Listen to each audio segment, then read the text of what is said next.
So we're standing here right now in Beit Jala, which is a Palestinian city, majority Christian, and right outside of Bethlehem.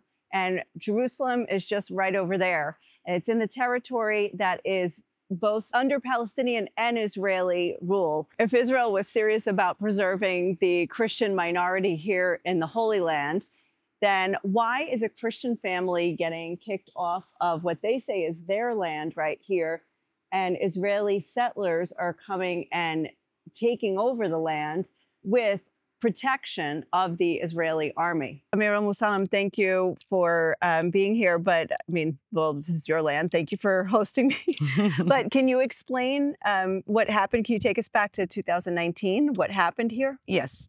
Actually, it goes back even before that. We are in Mahkrour area, in Wadi Mahkrour. It's Area C. Area C, if we want to do any paperwork, to build anything, to open any business, we have to go back to the civil administration, the Israeli civil administration, and the Israeli military. So that's what we did. We wanted to license our restaurant and our house, which was built already before that, like since the 2011. Of course, they didn't accept. And we were in court, just being in court, going back and forth for a few years until 2019. They just came with no even demolishing order. Because I was there and we were telling them, like, show us the demolishing order. And they didn't have a demolishing order for the house. They had a demolishing order for the restaurant, but not the house. Yet, they demolished both the house and the restaurant. Anyway, we finished from the demolishing. We went back to court to prove ownership of the land. Because we have ownership, but we wanted to prove it by the Israeli administration and Israeli government. So we will be, legally sitting in this land. So we went to court again, and suddenly we found out that Haminota wants to interfere and claim their ownership of the land. What is Haminota? Haminota is like the Jewish National Fund. It's a big company that helps Jewish reclamation of the land. Similar to a Teret Kohanim? Maybe. Okay. Yes. Okay. I'm not sure. Okay. All right, I'll check. Okay. All right. So anyway, Haminota claimed that it's their land, but they had fake paperwork. We checked them. We went to the Israeli archive. It's not like we checked them in an expert. No, we checked them in the Israeli archive with the court also, and we got the final court in 2023, which is last year, that this land belongs to Ramzi Kassiya, who's my father-in-law. He has this land, and we got an Israeli deed from the Israeli court. Okay. Since then, the settlers around us, they just came, some settlers from Gush Etzion area, they are claiming this area is theirs, and especially Batir area, they are claiming that Wadi Heletz, which is Batir area, they want to build a new settlement that connects Gush Etzion with Batir area, okay? So this area is not Wadi Heletz. This is Beit Jala. It belongs to Beit Jala. It's Wadi Mahkrour, okay? Anyway, since last year until today, the settlers who came to this area to claim the area for themselves are harassing us. They are bringing their drones in the area while we are like sitting, eating, sleeping. They are putting the drones on us. They are taking pictures of us. Yeah, opening live videos. Even when the demolishing happened, they opened live videos in Gush Etzion social media pages. Like they were happy that our house was demolished and that they finally got the land for themselves. Though until now, we are in 2024, their land is not theirs. We have Israeli deeds. We claimed this land. We have the ownership of the land. On Wednesday, my ex-husband, Jihad, was here with my son, Ramzi, who's 9 years old, in the land. In the morning, they were having breakfast and an open-air kitchen, because 1 month ago, also, the settlers came and destroyed the cabin, a wooden cabin that was done by my in-laws to sleep and to live there. Yeah. So they destroyed it. and nobody did anything. Just the police, they came and kicked them out because they saw that the owner, they don't own the land. But this time was different. Everything was arranged between the whole system, the army, the police, and the settlers. Because first, the head of Gush Atzion, a tall, big man, came with guns and rifles, and he like pointed the guns on my ex-husband, and he was threatening him to kill him. And Jihad was like very calm, and he didn't have any weapons. He told him, listen, you know, I'm a peaceful man. I'm here. I don't want you to shoot me or hurt my family. I want you just to talk. What's happening? What do you want from here? You should go. And the settler was telling him, like, you should go out of this land. This is our land. Like, how do you claim it's your land? So now, because they couldn't prove the ownership of the land, they came with a new story, which is that they rented the land from Haminota in 2019. Oh, okay. But even with that, even if Haminota had the land in 2019, we have an Israeli court order in 2023. It means Haminota doesn't own the land. Yeah. Anyway, so how come Haminota will give you to rent something from them while they don't own it? So that's their excuse. So anyway, we called the police, we called the military. Until they came, half of our stuff were out. Little kids, you know, like 7, 8, 9 years. Instead of being in the park and the beach playing, you know, they bring them here to do this stuff. And we asked them, I talked with one of them, those kids, they are not the kids of the settlers here. They are kids who they don't have even parents. So they bring them orphans. They bring them from, you know, from Tel Aviv and so on, and they bring them here to be in the settlement gang, you know? Wow. To steal people and to hurt people. So they don't really, like, they even don't have anything here. They don't know the geography of the area, you know? Anyway. So, all right, so when they first came and they destroyed the restaurant, okay, so after that, what did your in-laws do for work? Okay, so they went to work in different things, like because my in-laws have an Israeli citizen, so they would go to Israel and work in construction. But they lost their business. Yes, like with probably got nothing out of it. They lost their business and they have debts, lots of debts. Okay. Like now they have Ikulim, you know, like a bank, whatever we call it in English. What do we call it? Ikulim, yes. I don't know. Ikul, which is when the bank stops you from going to take any money from the bank, you cannot issue. I don't know the word. You cannot renew your license. You cannot do anything because of the restaurant. Because when they had the restaurant, you know, they bought some stuff, they built some things, they bought furniture, and they had checks. And when it was destroyed, they had no place to go and no food, you know, no money to pay for these checks. And now they have Aikul. And then they had their house, but then they destroyed the house. Yes. So where have they been living? Okay, my ex-husband Jihad and his father stayed in the land. They were living in tents. And all the time, like settlers or the military would come and demolish it for them. For the past 5 years, tents, wooden cabins, caravan, like somebody got us a caravan, you know, with wheels, like not even building, you know, because we are not allowed to build anything like concrete, you know. So it was really like a caravan that you can just put. They also destroyed it. And finally we did a tree house to sleep there, you know. And the settlers 1 week ago, they destroyed it again.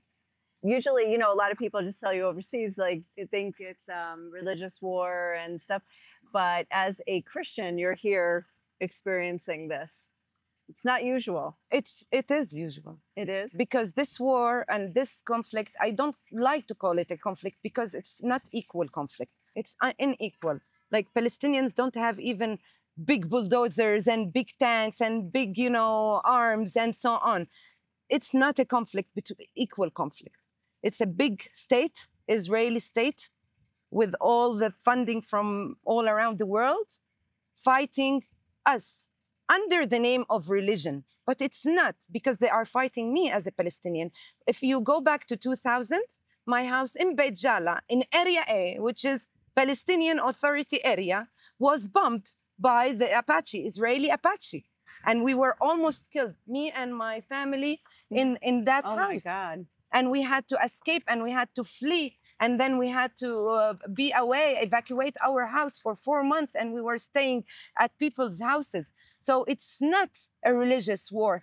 Please, Christians around the world, please don't believe this lie. This is a big lie that everybody is trying to sell you. It's not a religious war.